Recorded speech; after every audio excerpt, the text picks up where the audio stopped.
Uranium एक ऐसा element है जो कि इतनी ज्यादा एनर्जी प्रोड्यूस कर सकता है। आप इसका अंदाजा ऐसे लगा सकते हैं कि 1 ग्राम यूरेनियम जितनी एनर्जी प्रोड्यूस कर सकता है उतना 3000 किलो कोयला भी मिलकर एनर्जी प्रोड्यूस नहीं कर सकता है। अगर आप इसे पेट्रोल के रूप में इस्तेमाल करें तो 5 ग्राम यूरेनियम आपकी बाइक को 10 सालों तक आराम से चला देगी। लेकिन अगर हम लोग इसको पेट्रोल डीजल की जगह यूज करें तो आने वाले 100 सालों में इसका अस्तित्व खत्म हो जाएगा। ऐसे ही साइंस की वीडियो देखने के लिए चैनल को सब्सक्राइब कर लें। ये आपको देखने में मैंगो जूस लग सकता है, पर असल में ये एक ऐसा मटेरियल है जिसका यूज करके आप चट्टान की तरह बन सकते हैं। इसका नाम है D3O। ये देखने में तो सॉफ्ट लग रहा है, पर आप जब इसे अपने हाथ पर लपेटकर हथौड़ा भी मार देते हैं तो भी कुछ नहीं होगा। अगर आपने इस मटेरियल से बना हुआ सूट पहन ले तो किसी भी हमले से बच सकते हैं। D3O एक नॉन न्यूटोनियन एलिमेंट जिसका यूज हम लोग हेलमेट और ग्लव्स में करते हैं, और तो और अपने मोबाइल फोन के कवर में भी।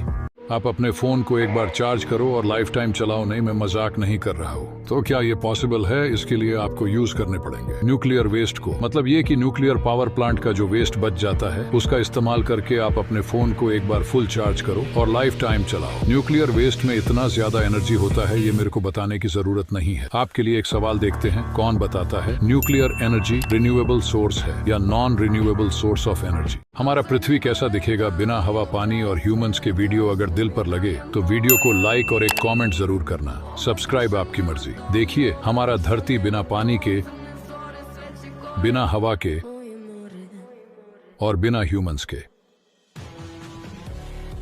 हम इंसान अपनी धरती को इस हद तक बर्बाद करते जा रहे हैं। किसी ने कल्पना भी नहीं की होगी कितना प्यारा नजारा है हमारी धरती का बिना ह्यूमंस के। क्या आपने कभी मैग्नेटिक फील्ड लाइन को 2000 FPS स्लो मोशन में देखा है? अगर नहीं तो इस वीडियो में देख लीजिए। ये वीडियो जितने भी क्लास 10th या उससे सीनियर स्टूडेंट होंगे वो इस मैग्नेटिक फील्ड को अच्छे से रिलेट कर पाएंगे। तो चलिए देखते हैं उस पैटर्न को।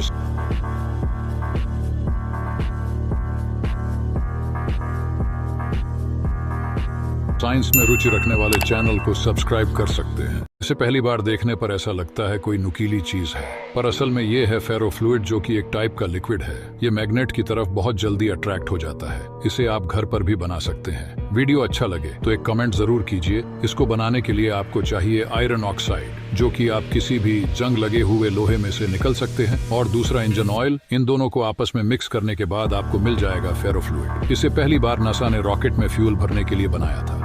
ये है टेंसिग्रिटी स्ट्रक्चर, एक ऐसा स्ट्रक्चर जिसे पहली बार देखने पर ऐसा लग रहा हो इस पर कोई ग्रेविटी का असर ही नहीं हो रहा हो। इसके ऊपर कोई सा भी ऑब्जेक्ट रख दो, ये आराम से बैलेंस कर लेगा। बस शर्त ये कि ऑब्जेक्ट का वजन इसके क्षमता से ज्यादा नहीं होना चाहिए। क्या होगा अगर चांद धरती से टकरा जाए? क्या पूरी धरती खत्म हो जाएगी? धरती तो खत्म हो जाएगी, लेकिन चंद के टकराने से पहले ही कैसे चलिए बताता हूँ। जैसे जैसे मून धरती के करीब आएगा उसके ग्रेविटी का असर दिखना शुरू हो जाएगा। जब मून धरती से 2 लाख किलोमीटर पर होगा तब समुद्र में सुनामी आएगी जिसके वजह से अगल बगल के सारे देश डूब जाएंगे। जैसे चांद करीब आएगा धरती पर भूकंप आने शुरू हो जाएंगे, धरती फटने लगेगी, वॉल्कानो सारे एक्टिव हो जाएंगे। जब चांद धरती से 6000 किलोमीटर पर होगा तब समुद्र के लहरें 100 मीटर से भी ऊंची हो जाएंगी। अर्थ की स्ट्रॉन्ग ग्रेविटी मून को बर्बाद कर देगी। आप इस बात की बिल्कुल भी गारंटी नहीं ले सकते कि एक बैक बेंचर हमेशा से मूर्ख और कम दिमाग वाले होते हैं। ये अपनी लाइफ में कभी कामयाब नहीं होंगे, बल्कि सच्चाई तो ये है एक बैक बेंचर हमेशा से क्लास में फर्स्ट आने की नहीं बल्कि अपनी लाइफ का टॉपर बनना चाहते हैं। एक बैक बेंचर्स को हमेशा से घर बंगला, बड़ी बड़ी गाड़ियां, पैसा, रुतबा, पावर चाहिए होता है। इसीलिए ये बात इनको अच्छे से पता है। ये सब इनको सिर्फ बिजनेस से ही मिल सकता है। इसीलिए ये पढ़ाई तो करते पर कम ध्यान देते हैं पढ़ाई में, ताकि इनका फ्यूचर सबकी होश उड़ा दे। क्या होगा अगर आपका हाथ लिक्विड नाइट्रोजन में चली जाए? ये बात तो हम लोगों को अच्छे से पता है। लिक्विड नाइट्रोजन कितना ज्यादा ठंडा होता है, ये तकरीबन -196 डिग्री सेल्सियस। अगर उसके अंदर हाथ चली जाए, बिना देरी किए आप हाथ को बाहर निकाल लें तो आप सेफ रहेंगे। अगर आपने थोड़ी सी भी देरी कर दी हाथ बाहर निकालने में तो आप अपनी हाथों को किसी पत्थर की तरह फोड़ सकते हैं। वीडियो अच्छा लगा हो तो एक लाइक एंड कॉमेंट जरूर कीजिए। अक्सर आप लोगों को ये बताया जाता है हमेशा पॉजिटिव सोचो, यही सबसे अच्छा होगा, लेकिन ये सबसे बड़ा झूठ है। रुको बताता हूँ क्यों। ये दुनिया पॉजिटिव और नेगेटिव सोच की वजह से बैलेंस रहती है। पॉजिटिव सोचने वाले ने पेंसिल बनाई होगी ताकि आप लिख सको, लेकिन नेगेटिव सोचने वाले ने सोचा होगा कि अगर कोई गलत वर्ड लिख दे तो क्या होगा, उसे मिटाने के लिए रबर बनाई। पॉजिटिव सोचने वाले ने जल्दी जाने के लिए एरोप्लेन बनाई होगी, लेकिन ऊपर अगर कुछ दिक्कत हो गई तो नेगेटिव सोचने वाले ने पैरासूट बनाई होगी। अगर नेगेटिव सोचने से भला होता हो तो वो एक अच्छा सोच है। ये दुनिया पॉजिटिव और नेगेटिव लोगों के बैलेंस की वजह से चलती है। एप्पल कंपनी का नाम सुनते ही सबसे पहले एप्पल की शेप, आईफोन और विदेश की याद आती है। पर आपको जान के हैरानी होगी, एप्पल में हर काम करने वाला चौथा व्यक्ति इंडियंस होता है। एप्पल अपनी ब्रांडिंग को लेकर हर ये एक प्रोडक्ट की क्वालिटी, ड्यूरेबिलिटी सबसे तगड़ा बनाता है। जितने भी आईफोन्स बनाए जाते हैं वो सारे हैंड इंस्टॉल्ड होते हैं। Every brand has unique idea, that's the reason they use cutted apple. देखिए, बारिशों के मौसम में बिजली कड़कने पर लोगों का मानना है कि मोबाइल नहीं चलाना चाहिए, इसकी वजह से आपके ऊपर बिजली गिर सकती है। क्या सच में हमारे ऊपर मोबाइल चलाने से बिजली गिर सकती है? जानेंगे इस वीडियो में। उससे पहले वीडियो को लाइक और चैनल को सब्सक्राइब कर दीजिएगा। देखिए, ये एक बहुत बड़ा मिसकंसेप्शन है कि बिजली कड़कने पर मोबाइल नहीं चलाना चाहिए। जितने भी मोबाइल फोन्स होते हैं उनमें होती है रेडियो वेव्स, जो कि किसी भी तरह का इलेक्ट्रिसिटी को कंडक्ट नहीं करती है। और रही बात बिजली गिरने की, तो आप बस इतना याद रखिएगा, किसी भी पेड़ के पास या खुले मैदान में नहीं रहना है, क्योंकि बिजली को चाहिए होता है सबसे shortest distance.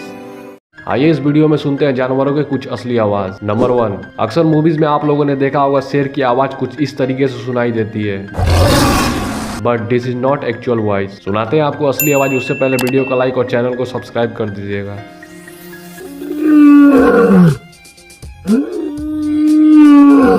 Number 2, eagle. Eagle की आवाज मूवीज में कुछ इस तरीके से सुनाई देती है, बट इन रियल लाइफ कुछ इस तरीके से सुनाई देती है।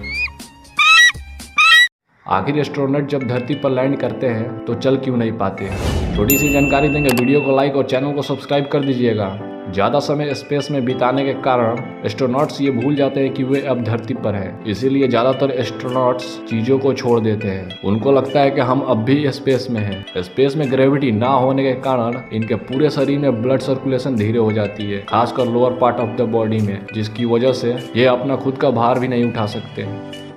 2016 में वैज्ञानिकों को एक ऐसी स्पेस से सिग्नल मिला जो कि 5 बिलियन लाइट ईयर्स दूर से आ रहा था। इसका मतलब जब वो लाइट अपनी जर्नी शुरू की होगी तब धरती एग्जिस्ट ही नहीं करती होगी, क्योंकि हमारा पृथ्वी 4.5 बिलियन ही पुरानी है। वह सिग्नल हमारे पृथ्वी के जन्म से पहले ही छोड़ दिया गया था। वैज्ञानिकों का मानना था यह सिग्नल हमें दूसरी दुनिया से मिला है। आपको क्या लगता है, हम इस पूरे यूनिवर्स में अकेले हैं? कमेंट करके अपनी राय बताएं।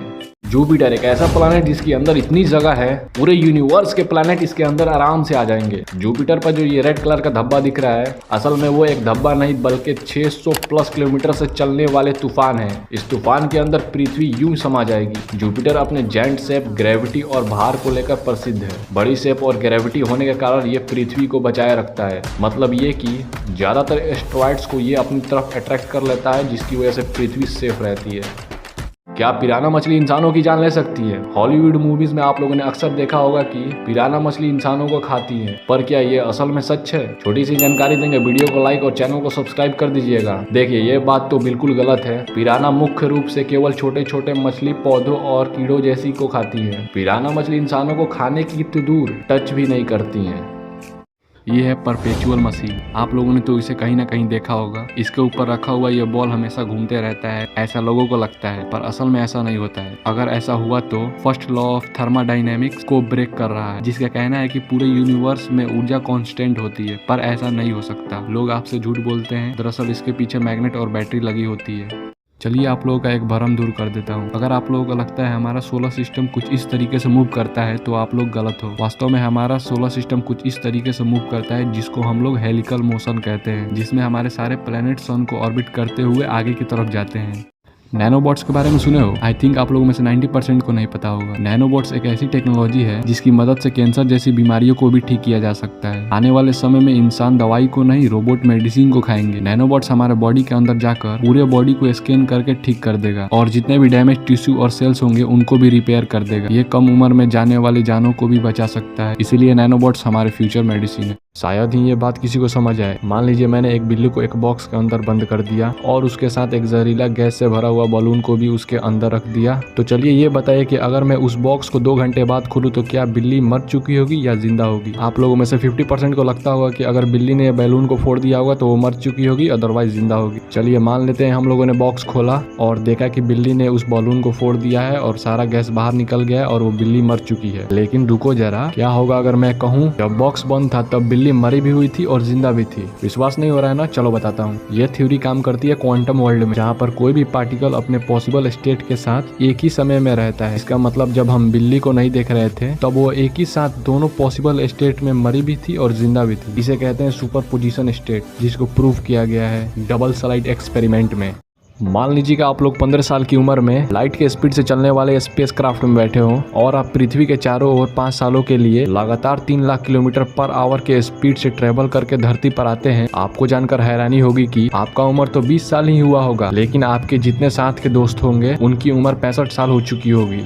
न्यूक्लियर बॉम्ब काम कैसे करती है, आइए इजी तरीके से जानते हैं। हम बात करेंगे 1945 में गिराए गए फैट मैन बॉम्ब की वर्किंग को। इस न्यूक्लियर बॉम्ब में मेनली 6 लेयर होती है, जिसके अंदर 6 किलो का प्लूटोनियम स्फीयर है जिसे कंप्रेस करना होता है। पर एक दिक्कत है कि उसको कंप्रेस करने के लिए 5 लाख हाथियों जितना प्रेशर चाहिए।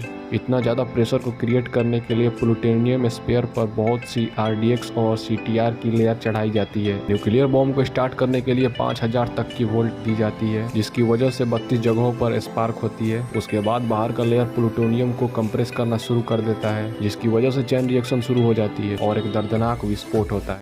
नंबर 4 को ब्लैक होल नंबर क्यों कहा जाता है? आई थिंक आप लोगों में से 90% को नहीं पता होगा। चलिए बताता हूँ इसके पीछे का राज।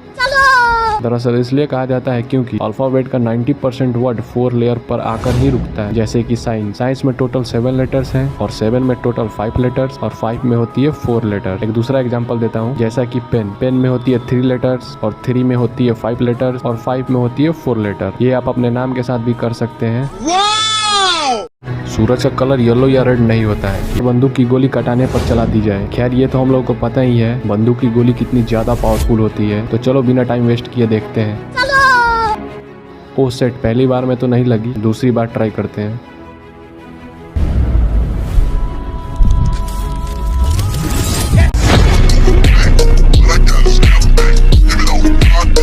इसे कहते हैं टेंसी ग्रिडी स्ट्रक्चर। एक ऐसा स्ट्रक्चर जिसे देखने पर ऐसा लग रहा हो कि कोई ग्रेविटी का असर ही ना हो रहा हो। अगर हम लोग इस पर कोई ऑब्जेक्ट भी रख दें तो भी ये आराम से बैलेंस कर लेगा, मगर एक शर्त है कि ऑब्जेक्ट का वजन इसके क्षमता से ज्यादा नहीं होना चाहिए।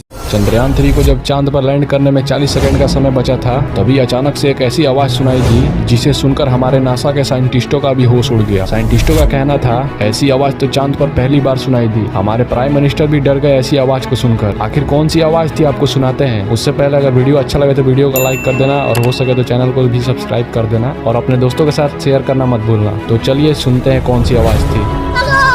बिल्लो बग्गे बिल्लियां दा की करेंगी, बग्गे बग्गे बिल्लियां दा की करेंगी, बिल्लो बग्गे बिल्लियां दा की करें। अरे बाबा